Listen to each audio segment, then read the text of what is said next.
Avant, nous recevons M. Karim Ammar, qui est citoyen tunisien, enfant de Djerba, et chargé de cours en aménagement du territoire à l'Institut de formation des cadres pour le développement à Bruxelles.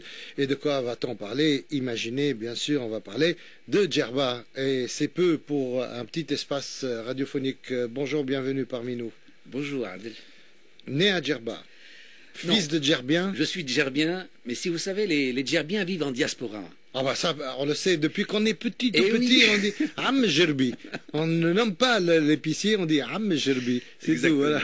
Exactement. Et donc moi, je fais partie de cette diaspora de Djerbiens. Les uns sont nés au Maroc, les autres sont nés en Algérie, les autres sont nés dans toutes les villes de Tunis. Et donc, mais le terroir, disons la racine, elle est toujours là dans notre île et on est toujours très attaché à notre île. Et même si on est né ailleurs et qu'on a développé des commerces ailleurs, tous les étés, on revient. Et si vous allez sur la place de Homme Tessour au mois de juillet ou au mois d'août, vous retrouvez toute cette diaspora de la communauté djerbienne qui revient et qui est toute heureuse de se retrouver. Et c'est une communauté qui a un esprit assez communautariste. Voilà, donc, Malgré l'éloignement, on va dire. malgré l'éloignement, c'est une communauté très communautariste, probablement de moins en moins. Et si on retrouve des gens, on se repère beaucoup mieux avec les grands-parents. Si vous rencontrez quelqu'un, vous dites qui est ton grand-père? Ah, ben je te connais, donc tu es le cousin d'un tel et d'un tel. Nous sommes une île qui était peu peuplée, et donc il y avait un maillage communautaire très très fort, un corps social très uni. Qui était peu peuplé. Jusqu'à quand? Aujourd'hui, elle est surpeuplée, surtout oui. en été. Oui, effectivement. Pas uniquement en été, mais effectivement, c'est une île qui est passée de 60 000 habitants à 300 000 habitants. Oh là. Donc vous voyez, la population de la Tunisie... Ça va s'effondrer si ça continue. Le sol ne peut pas supporter. Oui, je dis comme ça, c'est une image. Hein, oui, vous avez raison, c'est un peu difficile parce que l'écosystème est fragile. Il faut savoir que vraiment l'écosystème d'une île et de l'île de Djerba est très fragile. Il n'y a pas d'eau. Et donc un pays où la population quintuple, vous savez que la population tunisienne a doublé, elle est passée de 5 à 10 millions, tandis que celle de Djerba est passée de 60 000 à 300 000. Donc ça fait une croissance très très forte. Et il faut savoir que jusqu'à il y a 20 ans, Djerba est une île rurale, essentiellement rurale, donc dans laquelle la tradition de la ville n'est pas élevée. Et les gens qui migrent ont cette culture citadine, donc ils aiment bien leur garage, leur bagnole, l'autoroute, la ville, et Homme Tessour aujourd'hui devient insupportable. C'est un souk. C'est vraiment insupportable. Il y a plein de voitures, plein de monde, on n'arrive plus à circuler. Il faut circuler en vélo parce que c'est vraiment... Non, la croissance urbaine est tellement forte, surtout à Homme Tessour, comme maintenant à Midoun et dans les autres villes. Et c'est une pression très très forte pour les autorités locales. Il faut gérer tout ça.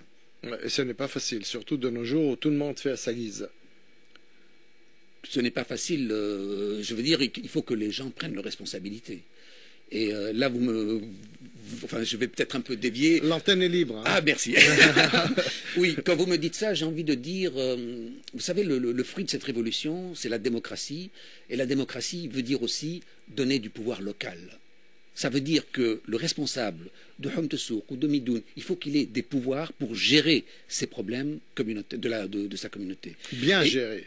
Bien On a géré. vu l'affaire de Guellel, ce que ça a donné. Oui, eh bien ça fait partie des problèmes de la Beledia. Gérer les déchets, c'est un des problèmes. Et ça doit se gérer localement.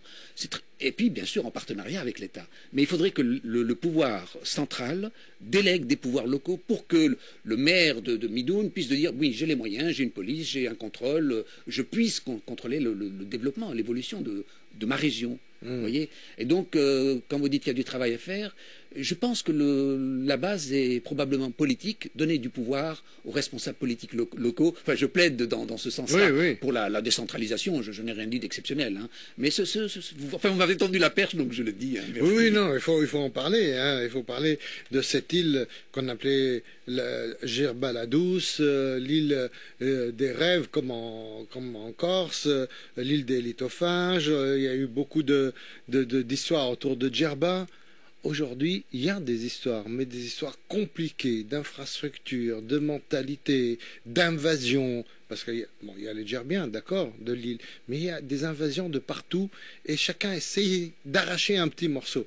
Et notamment, et je suis désolé de le dire, l'installation d'un tourisme sauvage. Ouf, là, je ne vais pas être d'accord avec vous. Non, moi, ce que j'ai constaté, je vous l'ai dit sur antenne, en 92, quand on a été au Festival du film mythologique, quand on arrive par avion et on regarde d'en haut, les trois quarts de Djerba sont encerclés par des bâtiments. Oui, mais ça, c'est par l'hôtellerie, on va dire.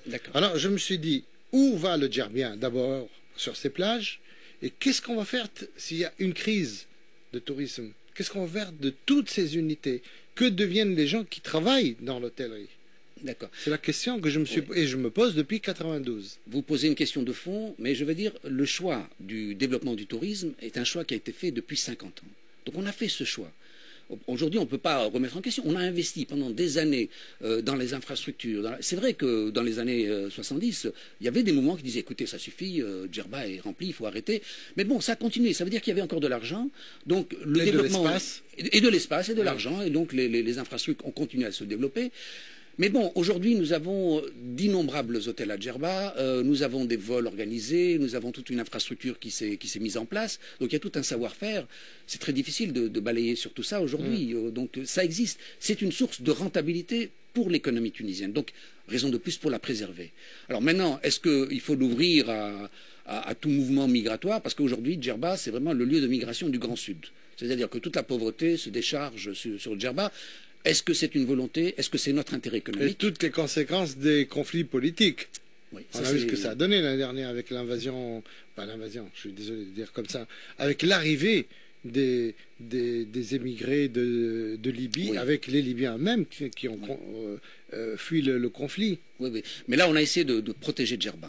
Il faut, depuis l'époque de Bourguiba, on a essayé de protéger parce que, ne pas oublier, c'est une ressource de l'économie tunisienne. Donc, il faut la préserver. Alors, tout à l'heure, enfin, vous savez, j'étais aux Seychelles et j'ai voulu rentrer aux Seychelles. On m'a dit, ah, avez-vous un hôtel, avez-vous...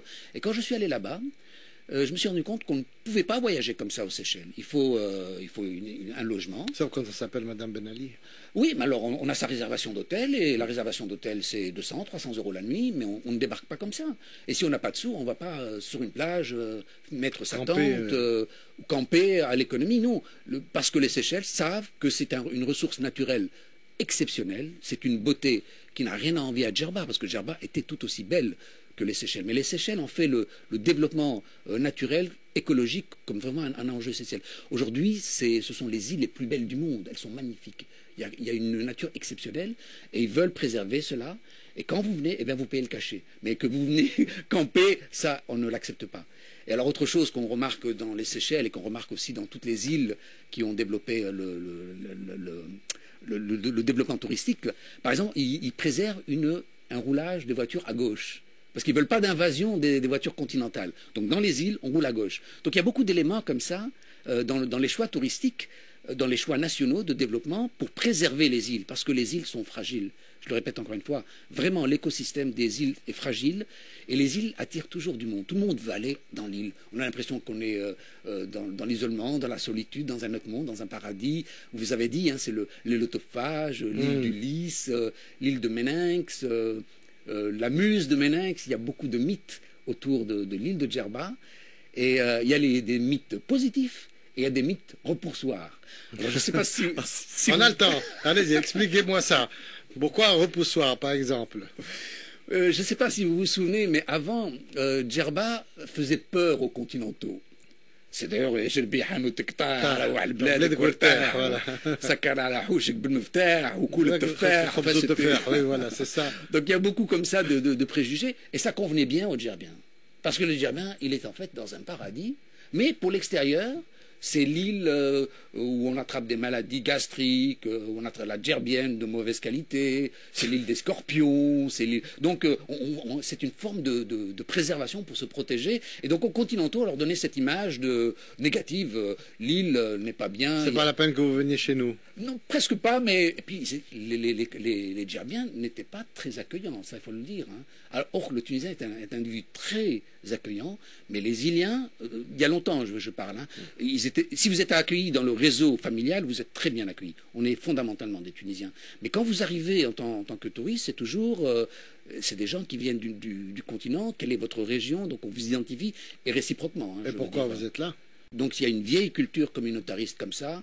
Et alors il y avait, par exemple, quand j'étais petit, il y avait beaucoup de mythes, de récits sur le Naousha, sur, vous voyez, attention, elle picore les yeux des enfants. Et les continentaux avaient peur. Je vais amener mon fils là et la Naousha, elle va lui bouffer les yeux. Donc, et beaucoup de choses comme ça. Je ne sais pas si c'était construit ou si c'était naturel. Il y avait toutes des mythes. L'île aux scorpions, l'île des tabias.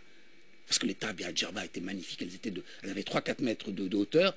Magnifiques, mais il ne faut pas toucher. Hein. C'était la clôture du domaine. C'était les clôtures de domaine. C'était des labyrinthes.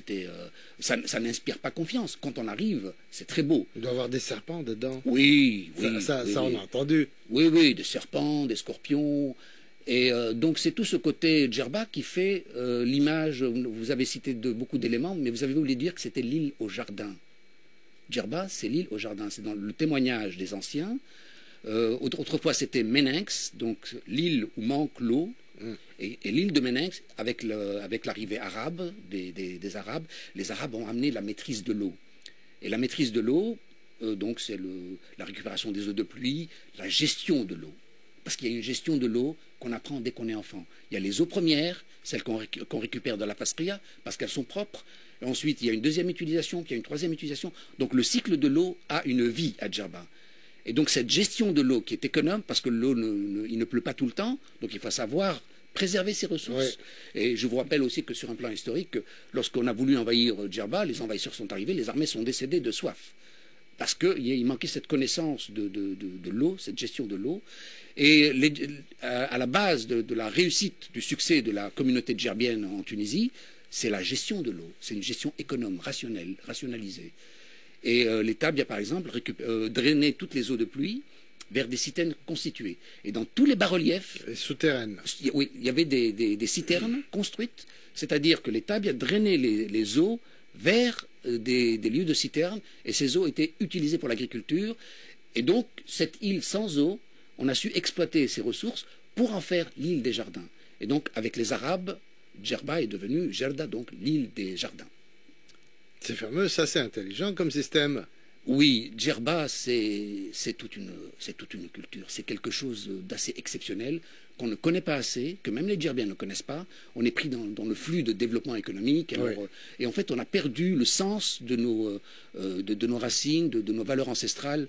Par exemple, il y a une chose aussi qui est très particulière à Djerba. Savez-vous qu'à Djerba, un arbre appartient à un individu. C'est-à-dire que vous ne possédez pas la terre, vous possédez l'arbre. Et l'arbre, il a un titre. On ne dit pas que vous avez un terrain, on dit que vous avez une zitouna.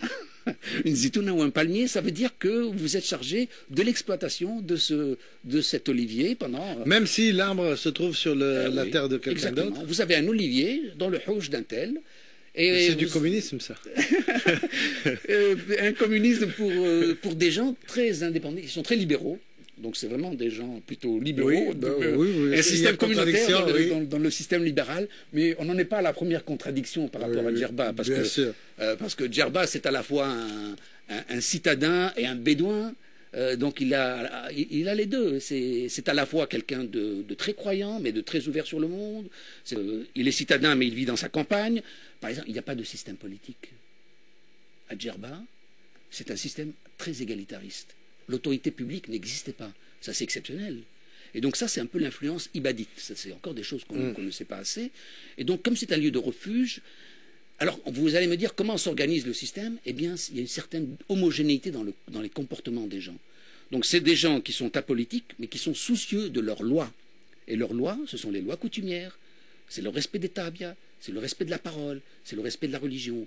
Il y a beaucoup de règles énormes, de très nombreuses règles, auxquelles on ne peut pas déroger. Et le djerbien répond à ces règles, et donc ils se reconnaissent entre eux. Uniquement par leur comportement, ils se reconnaissent. Et donc c'est ce qui a fait aussi ce maillage communautaire solidaire. Donc c'est aussi un indépendant, mais un indépendant qui est attaché à son clan, bien à sûr, sa communauté. Oui. C'est un commerçant, mais il ne spécule pas les valeurs. C'est-à-dire que chez lui, le djerbien, il ne vend pas. Le djerbien, on est djerbien parce qu'on possède la terre, parce qu'on est enraciné là. Et donc le djerbien vend difficilement. Et d'ailleurs, les gens qui veulent acheter à Djerba trouvent toujours des difficultés parce que les terrains sont toujours en indivision. Parce qu'il y a toujours plusieurs propriétaires. Et en fait, c'est lié au maillage communautaire. Comme ça, on ne perd pas le patrimoine. Non, le patrimoine est attaché à la communauté. Ça veut dire que tel cousin, que tel autre. C'est-à-dire que quand on doit vendre une terre, on doit tous être rassemblés pour pouvoir vendre. Et donc, bon, mais c'est bien sûr des habitudes qui se perdent. Autrefois, les Djerviens ne vendaient que